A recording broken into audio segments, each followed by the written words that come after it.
Hello everyone, I'm Krooked and I do stuff, and this is Unscripted, the series where I take a completely unscripted look at games and give it a 1 through 10 rating. Today we're playing Chakan, the Forever Man, as part of my month of horror games.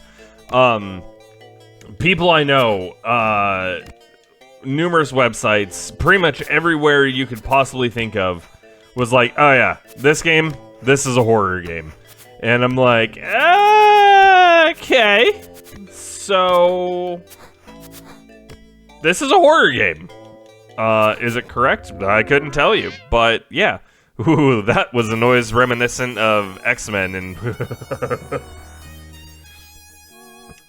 This goes into, that same thing that I was talking about where I'm not a fan of the Sega Genesis' sound.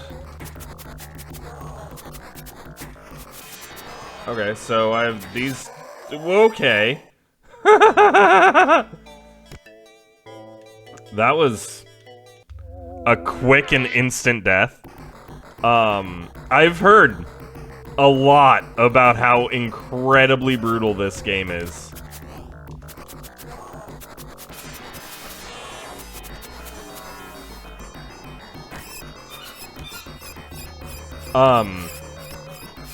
So yeah, let's get into the first thing. Which, again, the sound. I am not... oh my god. I'm not a fan of the sound chip on the Sega Genesis. I think it makes a lot of things sound really, really bad. It's kind of known for having fart noises, which... oh god, and there's another death. Let's see if I can, like, start a different level. So, the sound of this, I mean, the music, it's okay. It's...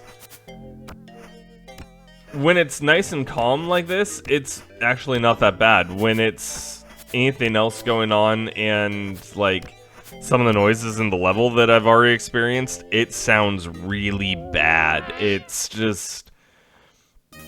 very, very, very rough. And... a situation of just because you could doesn't mean you should. And that's kind of how a lot of Genesis games sound. This one's no different because it's very insulting to your ears in a lot of ways. Because it's just so much going on and it's not great. Oh my god, I died again.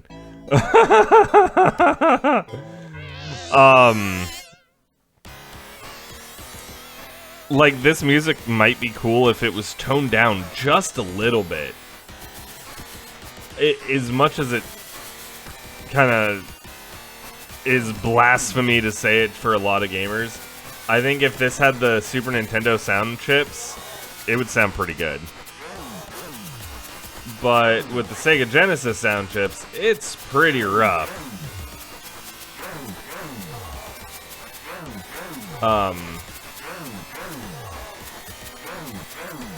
I know that I'm just, like, attacking this thing, but I want it dead. Who's gonna win first, Chakan the Forever Man or that thing? Chakan the Forever Man. Heck yeah.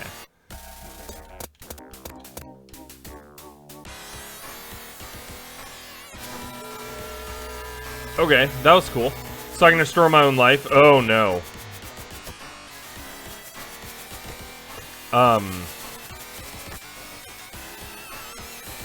Wow. Okay. So, yeah. Let's get back into things. So, enough about the sound. Well, not really. There's... god damn it.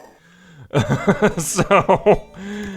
with the sound, the enemies make noises, he makes noises when he slashes his swords. Outside of the music, it's honestly not that bad of a soundtrack. The music just kind of assaults your ears, though, and it doesn't seem like it stops assaulting your ears the entire time. That can be a lot for people to kind of deal with, and I understand if it's too much for people. I don't mind it as much as I thought I would, but it can be a lot, especially when you're dying over and over again and you hear the same songs on repeat, and they always start over. Oh my god. I can imagine how annoying that can be.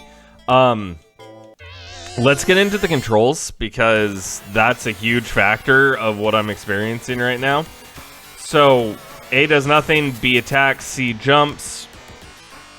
6 buttons aren't doing a thing, so...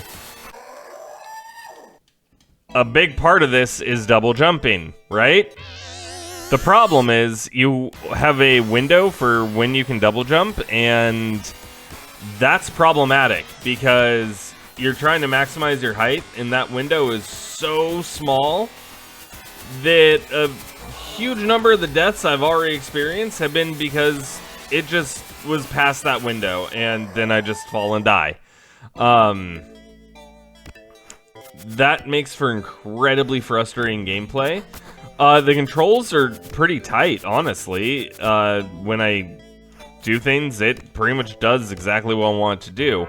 But in terms of how playable it is, the controls take a major hit just because it's so easy to die, and it's not intentional or anything. It's just the game doesn't lend itself to very tight, concise controls when it comes to jumping, which is kind of one of the most important things in this game that I've found so far. Now, I do want to point out in the pause menu, you have different, like, abilities, and that's kind of cool. If you could double jump literally any time, so not just at the very peak of your jump, and have it be effective, might improve some, jumps that I've had and make it a little bit more manageable. But with the way that it's set up, this is a struggle. Like a constant struggle. And there are people I've seen who are like, oh, you know, Chakan's not that bad. Chakan's not that bad. The controls here are pretty rough, because it's just so much going on.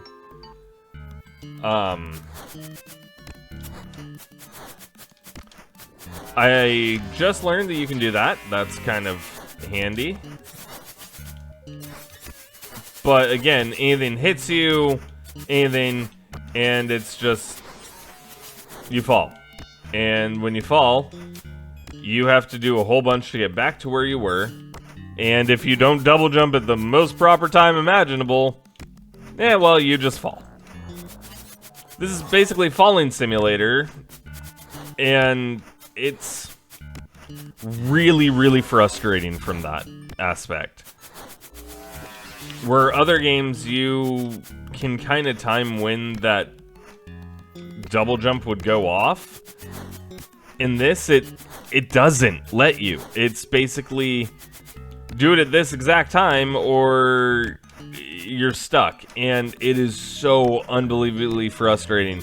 Not to mention, I'm pretty sure I just landed on that, but I didn't. Oh my god. You pretty much have to double jump the second... There was an item up here earlier, but it's not here now. The second you start jumping, you want to hit it. So basically every jump you have to hit it twice, or else you're just wasting that jump. And you have to double jump. There's no way to get past like any of this without it.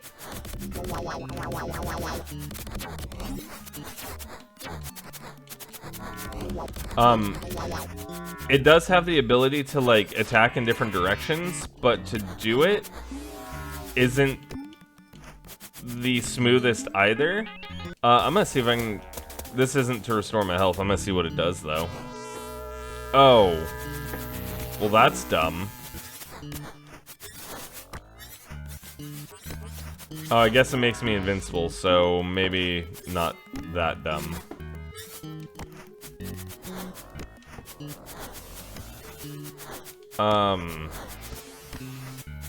Yeah, this game is basically double jump, double jump, double jump, double jump, double jump. Oh, you missed your double jump?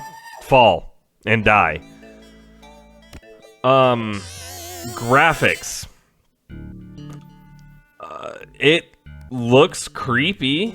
The enemies look creepy. The levels look creepy. A lot of it just looks kind of that Halloween scary kind of vibe that you would want.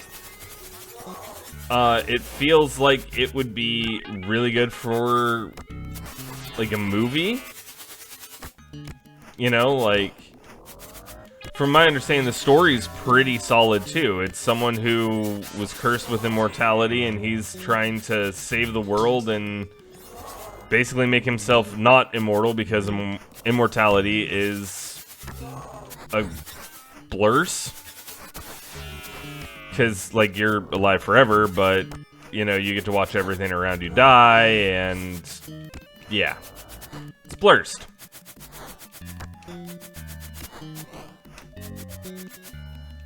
And I'm kind of getting used to the controls here, but even then, it's not intuitive. It's not great.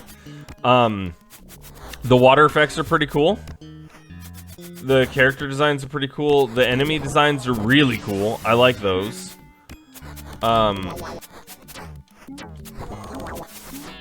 Yeah, this game does have some solid things going for it, but at the same time, it's so unbelievably frustrating that I can't imagine that many people would play this today and really enjoy it. I'm someone who enjoys Soulsborne games, so if you give me, you know, Demon Souls, Bloodborne, stuff like that, I like them. I think that they're a really good challenge and they're very fair in the challenge that you get. I don't think that this is that. I think this is, hey, let's make a hard game to make a hard game, and when people die, we'll just laugh about it because that's kind of all that I'm getting out of this. So that is definitely going to affect its score and how good I think this game actually is. And quite honestly, I don't see anyone really playing this today without being basically dared to. And even then, you're probably not going to have a good time. This is basically a game to show off and be like, oh yeah, haha, I like stupid hard games, and this is all that this is. In terms of being a good game, it's not. I'd give Chakan the Immortal Man like a 4 out of 10. It has more problems than it has good. What it does good, it does do good. But it's so overlapsed by everything bad that it does that I just wouldn't recommend anyone basically ever plays this. Unless you really, really want to test yourself and play a super hard game for the Genesis. So with that being said, comment down below, let me know if you've ever played Chakan the Immortal Man, how far you got. Like this video if you enjoyed what you saw. Hit that subscribe button so that way you never miss out on an episode of Unscripted, and hit that notification bell so that way you'll be notified whenever a new episode comes out. And with all that being said, I do want to thank you for watching Unscripted, and I will see you on the next episode. Bye!